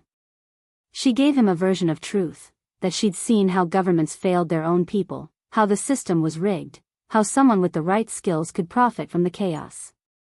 She portrayed herself as disillusioned but pragmatic, someone who'd chosen profit over principles because principles didn't pay the bills. And crucially, she made a calculated mistake. When discussing shipping routes through East Africa, she mentioned a port that had actually been shut down 3 months earlier, a deliberate error that al-Hamadi would be able to check and verify. It made her seem human, fallible, someone whose information was good but not perfect. Someone real rather than a construct. Al-Hamadi caught the error immediately, pointed it out, and watched her reaction carefully. Elena showed appropriate embarrassment, acknowledged the mistake, and corrected it with updated information. It was a small thing, but it was the kind of small thing that helped sell the larger lie. By the end of the meeting, Elena had what she'd come for, not immediate access to al-Hamadi's inner circle, but the beginning of trust, the first step in a longer infiltration. He agreed to use her services for an upcoming shipment, something described vaguely as sensitive materials that needed to move through channels that could withstand scrutiny. If this goes well, al-Hamadi said as she was preparing to leave, there may be more significant opportunities. I'm expanding operations, and I need people who can handle complex logistics without asking unnecessary questions. Do well, and you'll be rewarded appropriately. Elena maintained her cover all the way back to the safe house the organization had established in Sana'a, but once inside and certain she wasn't under surveillance, she allowed herself a moment of grim satisfaction. She was in. Not all the way, not yet, but far enough to start gathering the intelligence needed to either capture or eliminate al-Hamadi.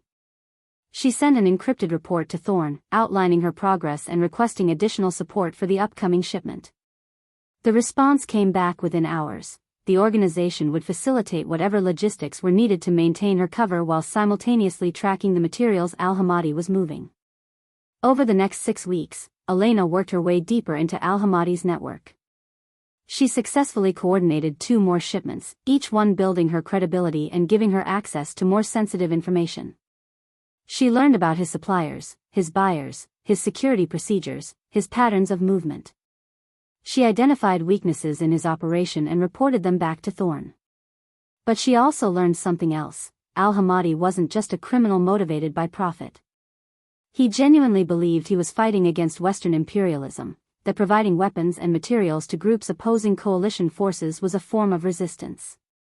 He was ideologically committed in a way that made him both more dangerous and more predictable.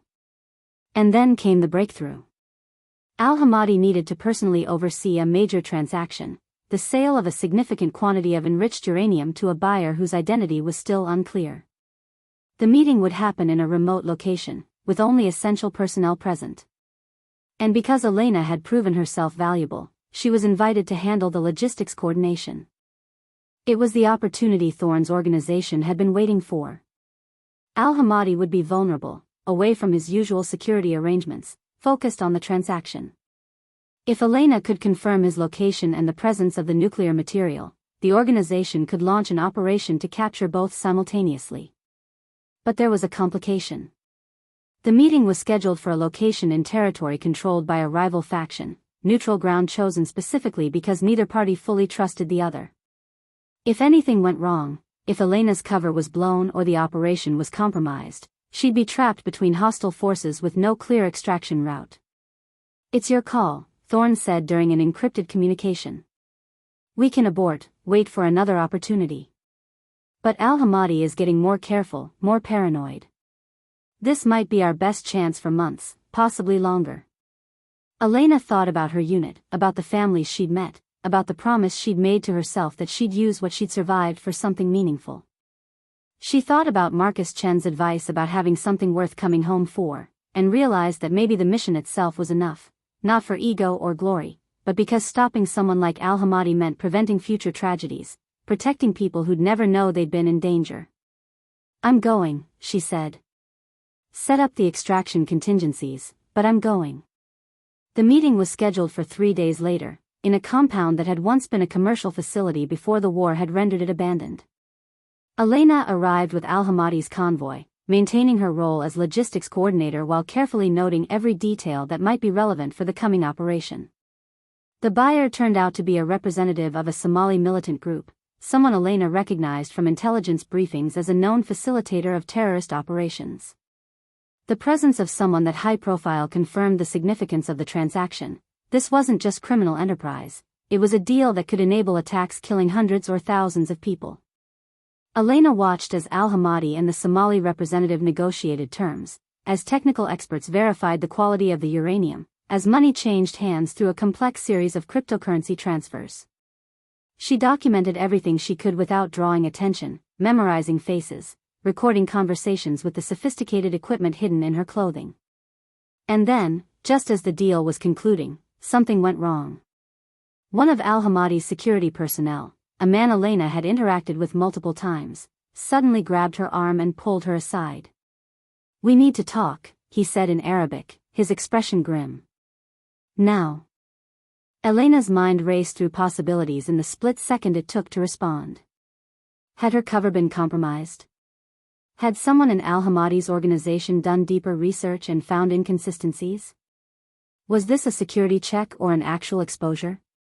Her hand moved instinctively toward the concealed ceramic knife, calculating distances and angles, preparing for violence if it became necessary. But the security guard's next words surprised her. "There's another American here," he said quietly, his eyes darting around to make sure they weren't overheard. "Working for the Somali buyer." I recognized his accent when he was talking to one of the technical experts. "He's trying to hide it, but I've spent enough time around coalition forces to know American English when I hear it." Elena's training kept her face neutral even as her mind processed this information. Another American? A legitimate intelligence operative from a different agency? A mercenary? Or worse, another traitor like the ones she'd exposed in Afghanistan? "Why are you telling me this?" she asked carefully. The guard looked uncomfortable. "Because you're American too, yes? Your cover is good, but I've suspected for a while. The way you move, certain phrases you use, it's obvious to someone who knows what to look for. And if there's another American here, someone working against his own country."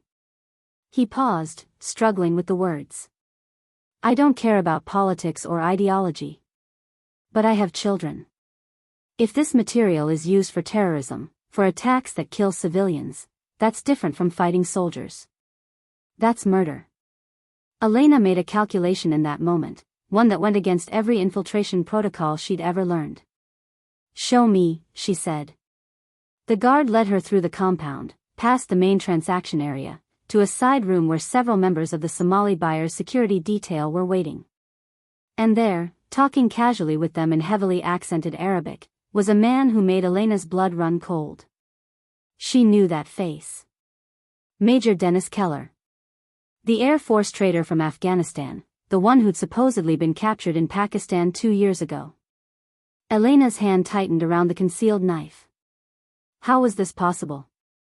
Keller should have been in a military prison, undergoing interrogation, facing a court-martial for treason. Instead he was here, apparently free, working for terrorists who were about to acquire weapons-grade uranium. The guard noticed her reaction. "You know him?" "I know him," Elena said quietly, her voice carrying an edge of rage that she couldn't completely suppress. "And he should be dead." Before she could think through the implications, before she could consider the tactical situation or contact Thorne for guidance, her body was moving. 2 years of trying to reintegrate into normal society, 2 years of therapy and controlled behavior, 2 years of pretending she was something other than what Afghanistan had made her, all of it evaporated in an instant of pure, focused violence.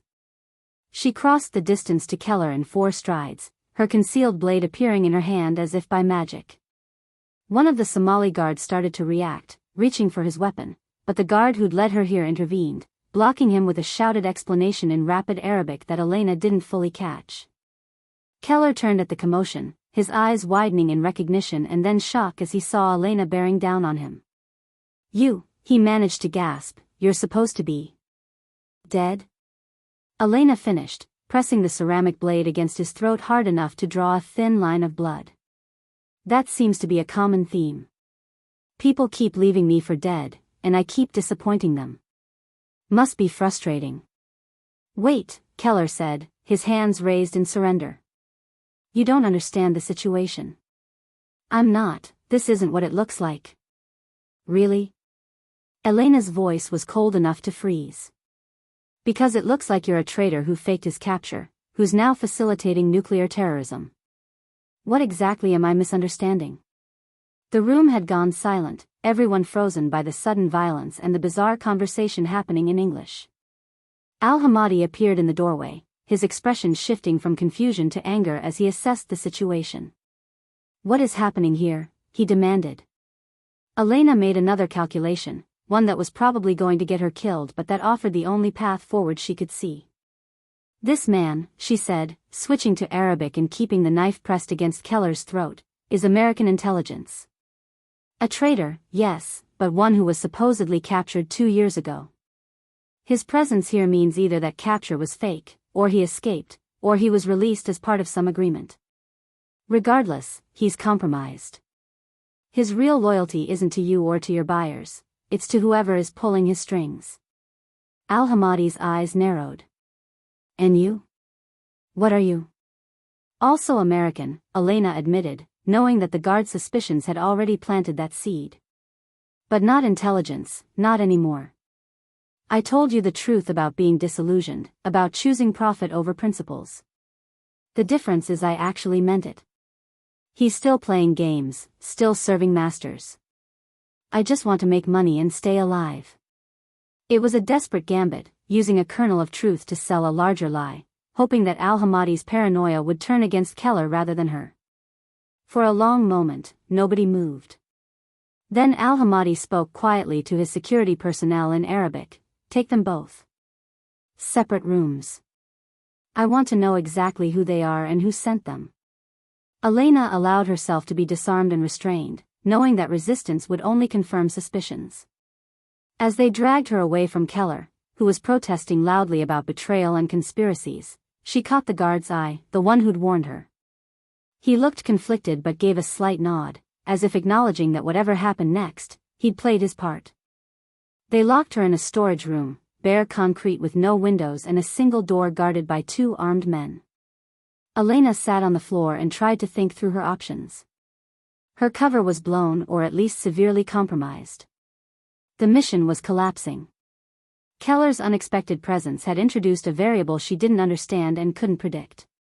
And the organization's extraction plan assumed she'd have at least minimal freedom of movement, not that she'd be imprisoned in a locked room. She activated the emergency beacon hidden in her boot, a last resort signal that would alert Thorne's team to her capture. But extraction would take time, possibly hours, and she didn't know if she had hours. Al-Hamadi was thorough. He'd interrogate both her and Keller, compare their stories, and eventually figure out that at least one of them was lying about everything. 2 hours passed. Elena used the time to mentally rehearse scenarios, to prepare for interrogation, to calculate probabilities and plan responses. The training from her time with the organization included resistance to interrogation techniques, but she also knew that determined questioners with enough time could break almost anyone. When they finally came for her, she was as ready as she could be. They brought her to a larger room where Al-Hamadi sat behind a desk, flanked by his security chief and the Somali buyer's representative. Keller was there too, bound to a chair, his face showing signs of a beating. They'd apparently started with him first. "I've heard his story," Al-Hamadi said, gesturing toward Keller. "He claims he was indeed captured 2 years ago but escaped 6 months later, that he's been living underground ever since, that he came here offering his knowledge and connections as a way to strike back at the country that betrayed him. It's a compelling narrative." "It's also bullshit," Elena said flatly. "Nobody escapes from a CIA black site without inside help. And nobody survives underground for 18 months without a support network. He's either still working for American intelligence as a double agent, or he's working for someone else who arranged his escape. Either way, he's a liability." Al-Hamadi nodded slowly. "An interesting analysis. Now tell me your story. Who are you really? And why should I believe you're any different from him?" Elena took a deep breath, preparing to deliver the performance of her life. "My name is Elena Volkov. 2 years ago, my entire military unit was killed in an ambush in Afghanistan, an ambush orchestrated by American traitors who'd been selling intelligence to the enemy. I survived and spent 7 days crawling through enemy territory to reach a base where I killed every commander I could find before nearly dying from my injuries. The military covered it up, gave me some medals, and discharged me with a pension." She paused, letting the words sink in. But killing the commanders wasn't enough. Because the system that enabled the betrayal, that's still there. The corruption, the hypocrisy, the willingness to sacrifice soldiers for political convenience, none of that changed. So yes, I'm disillusioned. Yes, I left the military world behind. And yes, I'm here to make money using skills that my government trained me in and then discarded me for using. Al-Hamadi studied her carefully. If this is true, it should be verifiable. The attack you describe, your service record, these things would be documented. They are, Elena said. Under heavy classification, but they exist. I can give you dates, locations, unit designations. You have enough connections in the intelligence world to verify at least some of it. And him? Al-Hamadi gestured toward Keller. Can you verify his story as well? I can verify he's a traitor, Elena said coldly. He's one of the ones who caused that ambush, who sold out my unit. I was told he was captured, but clearly that was a lie. What I can't tell you is who he's really working for now. Keller finally spoke up, his voice desperate. She's the liar. She's the intelligence operative. I've been living in exile, barely surviving, and now she shows up working for Al-Hamadi? It's obvious, she's here to disrupt this deal, to stop the material from being sold. An interesting accusation, Al-Hamadi said. But if she wanted to disrupt the deal, she's had numerous opportunities over the past weeks. Instead, she's facilitated multiple transactions successfully. Her actions speak louder than your words, Major Keller. Elena saw the moment Keller realized his mistake. Al-Hamadi had just used his rank, information that Keller hadn't volunteered in his cover story. The slip confirmed that Al-Hamadi had done his research, knew more than he'd been letting on. However, Al-Hamadi continued, turning back to Elena, I am not in the habit of trusting anyone completely, especially not Americans with complicated histories. So here is what will happen. The transaction is complete, the material has already been moved to a secure location. You both represent unacceptable risks to my operation. Normally, I would simply eliminate such risks. But I believe in being thorough. He nodded to his security chief, who produced a laptop and set it on the desk. You will both provide detailed information about your backgrounds, your training, your operations. Everything. I will verify what can be verified. And then I will decide which of you is telling the truth and which is lying. The liar will die slowly and painfully. The truthful one. He paused. We'll see. What followed was hours of interrogation, of questions and cross-examinations, of being forced to provide details that could be checked against open sources and intelligence databases. Elena walked a razor's edge, telling enough truth to be verifiable while omitting anything that would compromise the organization or lead Al-Hamadi to her real purpose. Keller, increasingly desperate, made mistake after mistake, inconsistencies in his timeline, claims that didn't match documented facts, obvious attempts to deflect and deceive. Elena watched him unravel with a cold satisfaction, seeing the man who'd helped kill her unit finally facing consequences. But she also watched Al-Hamadi, seeing his expression shift from suspicion to calculation. He was a smart man, smart enough to realize that even if Elena's story checked out, even if she was genuinely disillusioned, she was still dangerous. Still too capable, too well-trained, too much of a potential threat. As dawn approached, Al-Hamadi finally leaned back in his chair. I've heard enough, he said. Major Keller, your story is full of holes. Ms. Volkov, yours is disturbingly consistent. Under normal circumstances, I would kill you both to be safe. But these are not normal circumstances. He stood and walked to the window, looking out at the desert as the sun began to rise. The material is gone, already in transit to its destination. This facility will be abandoned within hours. And I have a proposal for you, Ms. Volkov. Work for me. Not as a logistics coordinator, but as what you really are, a weapon. Someone who can handle situations that require extreme measures. You've proven your capabilities. Prove your loyalty, and you'll be rewarded beyond anything your former government would have offered. Elena pretended to consider it, letting him see her weighing the offer. Then she shook her head. I appreciate the opportunity, but I prefer to stay independent. Contract work, specific jobs, clear terms, that I can do. But permanent employment? That's how people end up dead when priorities shift. Al-Hamadi smiled slightly. A wise answer. Very well. I will contact you when I have need of your services. As for you, Major Keller. He never finished the sentence. The wall exploded inward in a shower of concrete and dust as shaped charges blew precise holes through the structure. Flash bangs followed, turning the world into overwhelming noise and light. Elena, anticipating something like this since she'd activated her emergency beacon hours ago, had already closed her eyes and opened her mouth to equalize pressure. When the initial chaos cleared, the room was full of operators in unmarked tactical gear, Thorne's organization, executing the extraction that Elena had hoped for but hadn't counted on. They moved with lethal efficiency, neutralizing Al-Hamadi's guards, securing the area, establishing a perimeter. One of the operators cut Elena's restraints and handed her a weapon. Are you mobile? Mobile enough, Elena said, her ears still ringing from the flashbangs. Secondary objective, the operator asked, looking at Keller, who was still bound to his chair, stunned and bleeding from flying debris. Elena looked at the traitor who'd helped kill her unit, who'd somehow escaped justice and was now facilitating nuclear terrorism. Every instinct screamed to put a bullet in his head and be done with it. But she'd learned something over the past 2 years. Sometimes the living had to face harder consequences than the dead. Take him, she said. Alive. He has information about who arranged his escape, who he's really working for.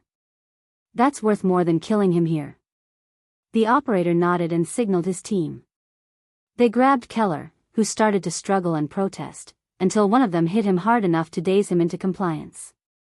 Al-Hamadi, regaining his composure despite the chaos, was reaching for a weapon on his desk when Elena put 3 rounds through his chest. He went down hard, surprise frozen on his face. That one, Elena said coldly, was personal. The extraction was a choreographed ballet of violence and precision, fighting through Al-Hamadi's security forces, reaching the helicopters that had landed outside the compound, lifting off under fire from militants who were rallying to the sound of combat.